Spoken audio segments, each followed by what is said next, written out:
All right, hey, welcome back, guys. We're in Unit 2, and we're going to do about half and half for this one. Make the video a little bit shorter. Remember, Unit 2 is our longest unit by far, and so it's absolutely going to have the most amount of questions here. So we want to make sure that we're hitting everything we need to in Unit 2. Unit 2, remember, is going to be our branches of government here. And so remember that the name of the unit is actually the interactions of branches of government. So we not only need to know what does each branch do and how does it operate and how is it set up, but we want to know how do they interact between each other. That's going to be really crucial for us.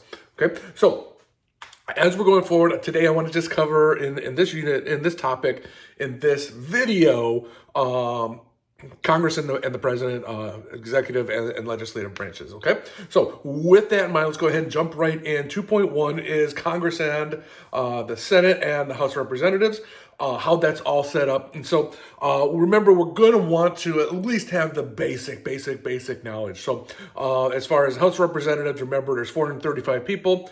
Each one represents one district. Remember, these are single member districts, one represented for each district, and they're going to serve 2 year terms, and the House is going to have more rules. The House is going to be more formal, and this is because, remember, 435 people, that's a ton of people, and so if we're going to get anything done, we can't just let everybody talk as much as they want to. We have to have more and more rules. Remember, Chicago versus small town traffic lights.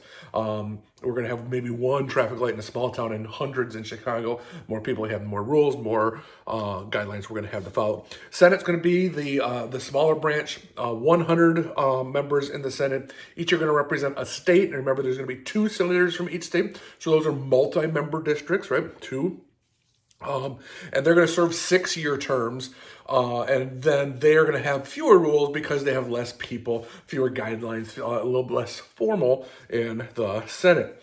And so remember, we want to recognize, it's one of the few, I think the only section that we really need to recognize in the Constitution by name is Article 1, Section 8, and that's going to be our the enumerated powers of Congress. What are the actual powers written in the Constitution? Now, I don't expect you to memorize that laundry list of powers that Congress has, but we'll be able to recognize a few of them, especially the bigger ones. So Congress can pass a federal budget, they can lay taxes, they can raise an army, they can raise a navy, they can borrow money, they can coin money, they can declare war, they can regulate interstate commerce. Remember, that's going to be a big one. They can create federal courts. There's several of the bigger ones. We want to make sure that we can at least recognize them. And then, if needed, be able to list a couple of them, okay? So be able to recognize most of them, be able to recall a few of them. I think that you'll be good to go there. And so remember that there are some unique powers of both the House and the Senate. We want to be able to keep those straight. So if we start with the Senate, remember that they are going to confirm nominations. They're going to ratify treaties. Remember, the president's going to nominate, the president's going to negotiate treaties, but the Senate has the power of advice and consent. So they're the ones who are going to approve those things. Remember, in the Senate, less rules, and so that's going to enable them to talk as much as they want to, which is going to bring about the filibuster. Remember, the filibuster can end with a vote of cloture. Remember, vote of cloture is going to be a supermajority, 60 out of 100, rather than just 50 out of that 100. And then, similar to the filibuster, remember, we have those holds that any senator can place a hold on a bill. And again, you need that vote of cloture. If we flop over to the House, remember the House, all revenue bills are going to start in the House, and so any tax bill, anything that's going to raise money is going to start there. The power of impeachment starts there, and so we have both of those. Remember, we have the Rules Committee that is exclusive to the House because we're going to have more rules. They're more formal, right? And so those are going to be in the House. We're going to have the discharge petition. So if the committees are dragging their feet, or if we've got a committee chairman who just won't bring something that we can have any member say, we want to bring that to the floor, and so we can vote on that, a discharge petition to bring that to the whole House. So a few things, you can look those things up if we didn't go through them enough here. And so those are things for kind of some unique powers of each. So, what else? So, remember, we want to know the leadership roles. And so let's start in the Senate, because the Senate's a little bit wonky here, because it doesn't make sense at the top. Remember, the president of the Senate is our vice president, who is in the executive branch. And so remember, the president of the Senate and the vice president. And so the vice president is going to be the only person who's going to be able to have a role in more than one branch of government. Everybody else, that's illegal. You're completely separate, because we're separating the powers, right? But remember, the Founding Fathers recognized that we have 100 members of the Senate, and so they don't necessarily, they hadn't always had that. There's two members from every state, and so we're always going to have an even number, and so there's always going to be the possibility of a tie. How are we going to break ties? So they needed something to do with that, and so they picked the vice president to do that. I'm sorry, there are tons of notifications popping up on my phone. I'm in a text chain, and all of a sudden it's a little bit distracting as I'm looking. So if I'm kind of losing my thoughts here, that's what's going on. It's not even important to me, but it's just one of those. It's a distraction. Anyway. So we've got the vice president is the president of the Senate. Basically no power. The only thing they're going to do is they are going to break ties. So we have, when the president's not there, which is most of the time, we're going to have the president pro tempore of the Senate. President pro tempore is going to be this kind of the substitute, the in place, the temporary president of the Senate. And so that is going to go to generally one of the older people of the ruling party, okay, who's been in the Senate the longest. So you don't have to have a lot of power to do this. And so remember, this person is going to gavel the proceedings. So basically they're going to say, okay, you get to talk, now you get to talk. Remember, everybody can talk in the Senate. And so there's not a lot of power behind that gavel.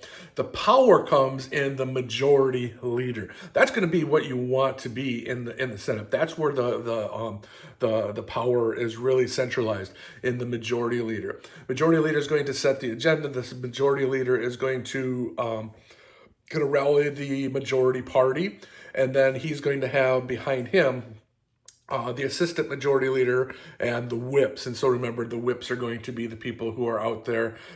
First off, they're going to be getting a vote count. How many people from our party are voting yes, how many people are voting no, etc. But then people who are voting in a way that we don't want them to in the party, what can we do? And so if I do this, can you do this? And so if you vote yes, even though you don't want to, we'll make sure that this project happens for you, etc. So that's called whipping the vote, okay? And on the flip side, we've got in the minority party, we get the minority leader, who's going to serve a similar role for the minority party. The majority leader does for the majority party. But the big difference here is they're going to be much less powerful. And they're going to be much less powerful because they're not going to be able to kind of push that agenda because they don't have the numbers, okay? And then beneath the minority leader, we're also going to have the whips there. Now, if we flop over to the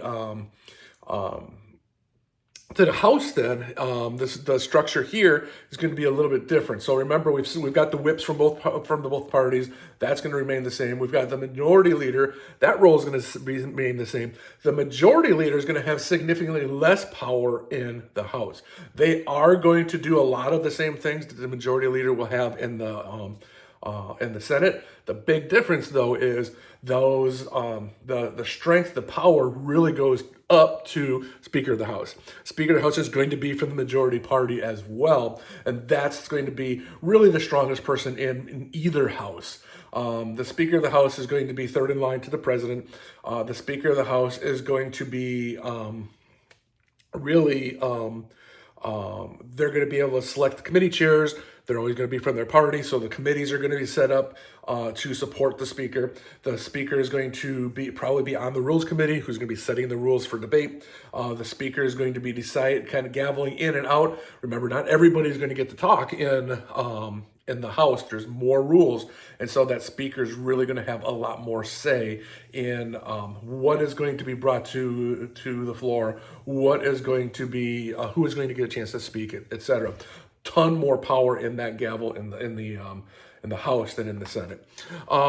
Then we started hinting at committees here. Remember that we've got a few different committees that we want to know about. We've got a standing committee. A standing committee is going to be a permanent, so standing is permanent committees, and they are going to be things where we're going to have broad policy that's always going to be an issue. So things like education or energy or transportation, those are the type of committees we're talking about here with a standing committee. And they're going to hold hearings. They're going to mark up bills. Remember, markup is going to be like editing them and changing dollar amounts and doing those kind of things.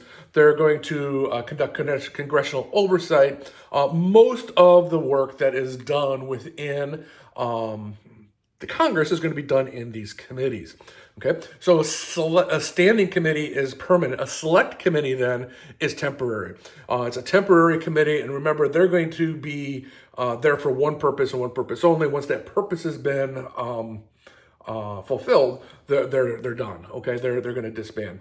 And so the select committee is going to there was one to look into the assassination of John F. Kennedy.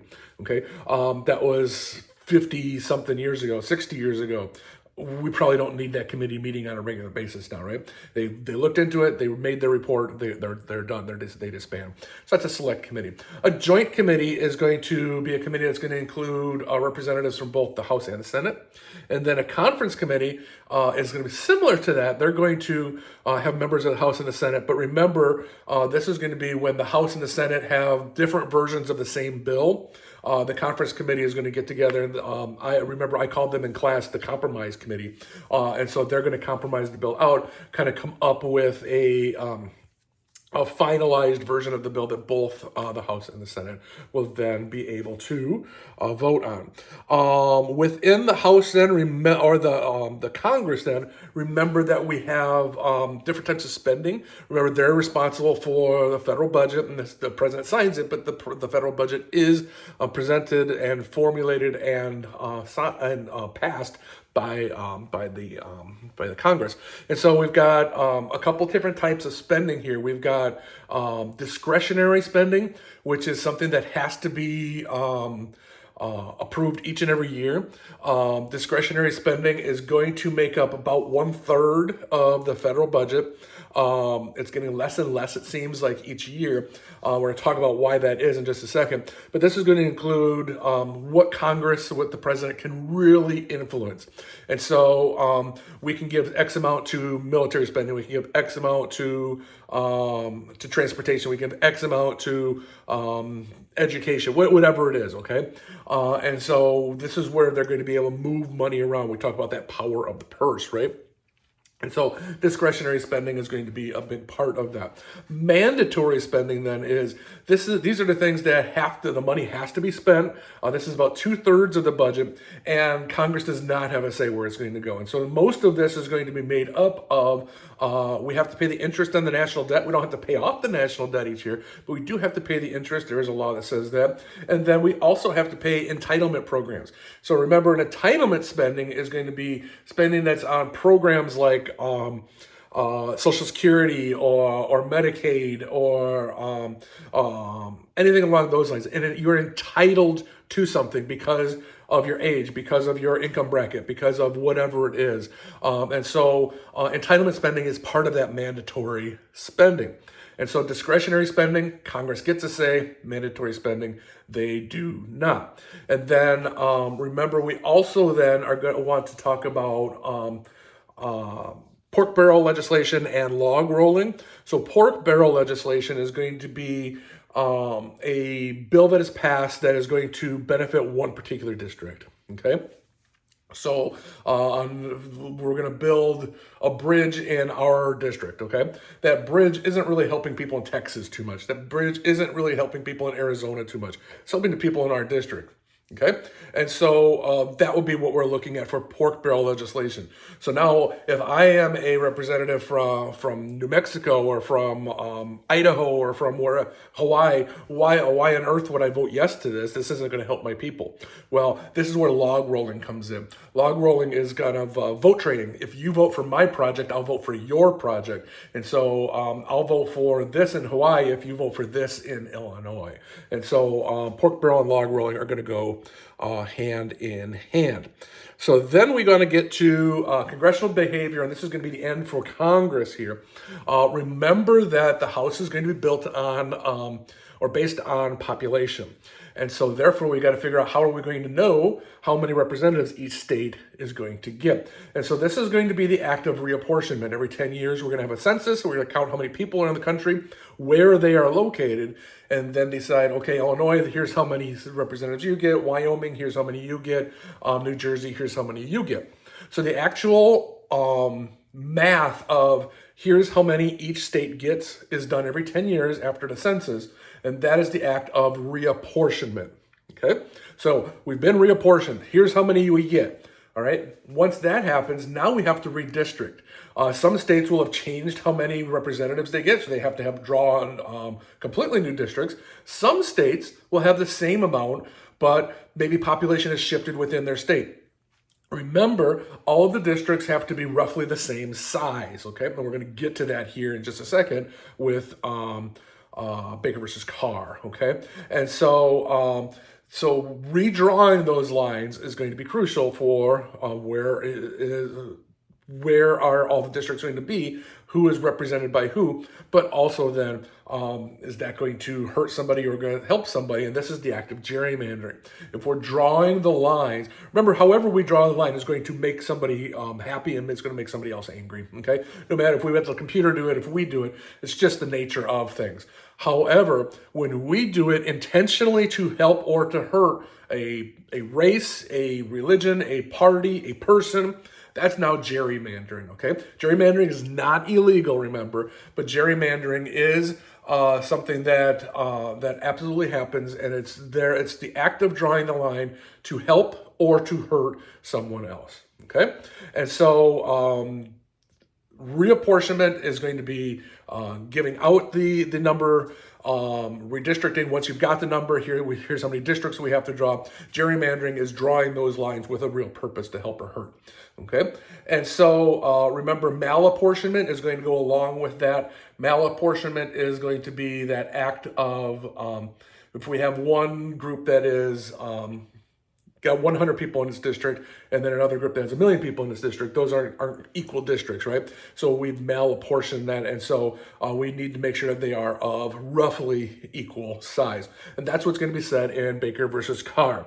Baker versus Carr, Tennessee, has, for many years, they aren't redistricting. And that's because when they are being reapportioned each year, or every 10 years, they're still coming up with the same number of representatives. Therefore, they said, well, we don't have to redraw these districts. We're good. We've got the same number. We've got these districts drawn. We don't have to waste our time doing this. But we have people moving within the state. It's becoming a more urban state rather than a more rural state. And so therefore, we have some districts that are very small, some that are very large, very, very different.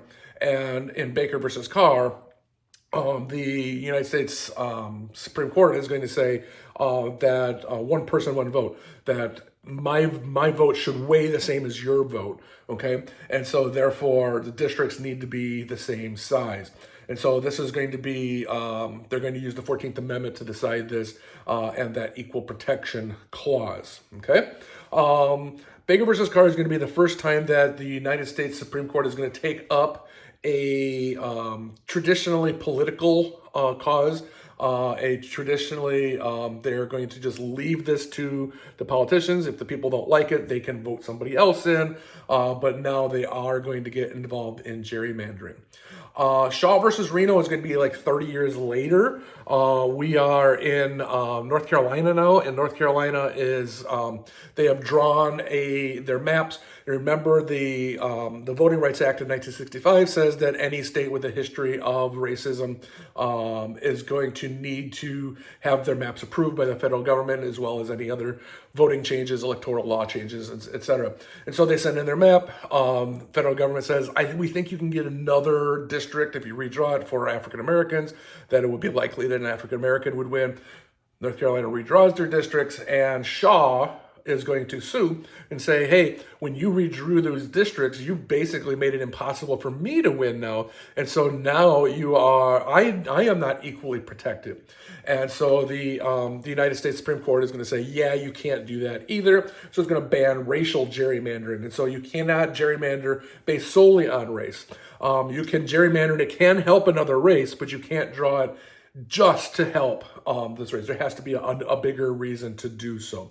And so this is where we get the phrase that the Constitution should be colorblind, okay? To wrap up our Congress then, we're going to look at the three different ways that a congressman can vote. They can be a trustee, a delegate, or a politico. And so a trustee is going to say, hey, the people elected me because they trust the trustee. They trust me to make the best choice. And so I'm going to look at this. I'm going to decide what should be done. And I'm going to vote my conscience the way that I think because they trust me. A delegate is going to say, it doesn't matter what I think. I'm just here as a representative for the people in my district. And so even though I think this, I'm going to vote this way because I just represent them and I am just their delegate. And then finally, a politico is sometimes going to be a trustee, sometimes going to be delegate. And so that is kind of, I guess, everything that we care about right now in my notes. I'm just looking back over here. I went kind of quick, even though it is 20 minutes on the Congress. The president will go a little bit quicker here. So the roles and powers of the president, remember we've got formal powers, informal powers. Remember Article 2 is going to set up the executive branch, and Article 2 is going to be much, much smaller than Article 1. And the rationale for that is we wanted Congress to be the stronger branch. And so we said if we don't give him much power, then the president's not going to have that much power, and we forgot that we just don't know what we're doing sometimes, and so the president becomes the most powerful position in the world, right? And so formal powers, he can veto legislation, he can pocket veto, he can sign bills, he serves as the commander-in-chief, he can negotiate treaties, he can appoint or nominate members of the bench. There are some things, the formal powers in the presidency, but it's the informal powers that are really going to propel the presidential power to what we know it today. We're going to see that in executive orders, which is how he directs the bureaucracy to act. We're going to see that in bargaining, where, hey, I'm not going to sign this bill unless you give me this, this, this, this, and this. We also see that in persuasion, where he can use the bully pulpit to really pit the American people against Congress, siding with the president. We see that in his signing statements, where he's going to have a written comment that is issued as he's signing the bill. That's going to be kind of here's how we're going to interpret this. And so we see an immense amount of power that's going to kind of sneak into the presidency in these informal powers, which is really going to propel the president the office of the president to a much, much higher degree. The president can also issue or sign executive agreements with other countries. Executive agreements do not require Senate confirmation, so he can go around the Congress. The disadvantage to this is, of course, that the next president can just say, no, we're done with that. We're not doing that anymore. It's not going to hold as much weight as a treaty, even though it acts the same as a treaty. And then the same is also going to be true of like an executive order. The next president can just erase it. So it's not going to hold the same weight as law, even though it acts as a law. And so remember that we do have checks on the presidency. The president is going to be able to select his cabinet secretaries, the heads of agencies, federal judges, etc., and nominate all of those. But he doesn't get final say. The Senate is going to be checking up on him and giving advice and consent, and they're going to be the ones who confirm those candidates. So we have to have that give and take there. They don't just have complete control. The president can veto legislation. However, the Congress can override that. The president can issue executive orders. However, the Supreme Court can say, no, that's against the Constitution. So there are these checks on the presidency that we want to keep in mind, that even though he is this immensely powerful individual, there are still limits to that presidential power. Our founding document that we're going to care about here is Fed 70. Fed 70 is going to kind of give the rationale for why we're going to have this new position, why we're going to empower this new position of the president. Remember, the Articles of Confederation did not have an executive branch, right? And so we need somebody who is going to be able to make a swift decision. Here's what we're doing. We're in this. Canada's pouring over the border to steal our syrup, and so we need to stop them. We need to send troops. We need to do this now. We can't wait for Congress to assemble and decide what they're going to do. We need a decision now, and so a president can do that. We also need a singular president. Remember, there was talk of maybe a three-person committee to be the president, but the rationale for that is if we have a three-person, we can always shift the blame to somebody else. Well, I wanted to do this, but now if we have a single president, the buck stops here, so to speak. And so we have somebody to blame and to take that criticism, that responsibility for all the actions. So we have limits of presidential power. We also have seen the presidential power expanded, and then presidential communication is 2.7, and so we want to look at the bully pulpit. The bully pulpit, remember, is going to be beneficial to a president with a high approval rating. A president with a high approval rating who's not getting Congress to do what he wants them to do, he can go straight to the American people, stand up behind his podium, his pulpit, right, and tell the people, hey, this is what I want to do for you, but Congress won't let me, and you've got to talk to your congressman, you've got to call them, you've got to write them, you've got to lobby them to say, this is what I need you to do. And so if you've got a president with a high approval rating, he can convince the American people then, because they like him, to start pressuring their congressmen. Congressmen are going to do what the president wants them to do because it's going to mean their election or non-election. And so he can bully the Congress to do what he wants to do through the American people. More presidential communications through the State of the Union. Remember, the State of the Union is required by the Constitution. But the State of the Union has now become kind of a nationally televised kind of party for the president to say, here's what I want to do in the coming year. Come on board, Congress, and let's go and do this. And so that's going to be kind of the State of the Union. And then the social media and technology part of things. Remember, we start with the town crier, then we go to newspaper, then we go to radio with FDR and the fireside chats, and that's going to take the middleman out where the president can talk directly to you. And then we're going to move on to television.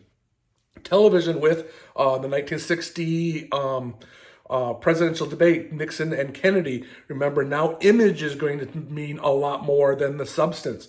And so now we're going to move that forward into the internet and blogs, and then into social media especially, where the president can talk directly to you and get really fast tidbits to you and really get the small things that he wants you to know. And so it's going to really push. We've got all this information, but we're not getting all this information because of the distortion of social media. And so that's all in 2.7, if you don't remember that kind of stuff. But that's going to be the president and the Congress. In the next video, we'll pick up the judicial branch and the bureaucracy, and then looks at the checks and balances between the three of those. But that's going to be the first half of Unit 2. Hope everybody's having a great day. Remember to do something for someone else today, and have a great rest of your day. We'll see you guys later.